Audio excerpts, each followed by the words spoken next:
Omaha's professional soccer team is on track to eventually play in a new stadium. We first told you about the big announcement back in January. Developers say they have a new team which will help them design the venue.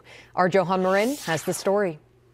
I'm excited to announce as our development manager, we have signed with Hines. Marty Cordero is listing one by one the names of 3 developers now in charge of designing the new downtown Union Omaha soccer stadium.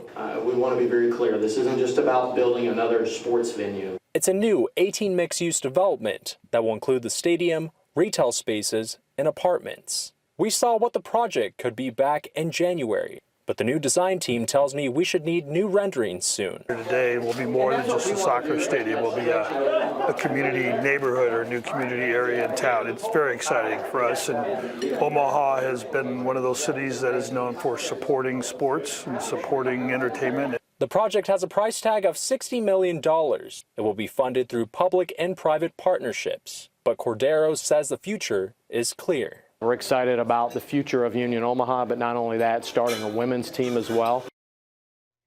That was our Johan Marin reporting, and developers tell Johan the venue will be a place for community and holiday events and will even have ice hockey in the winter. Construction is scheduled to start this fall and wrap up in the spring of 2026.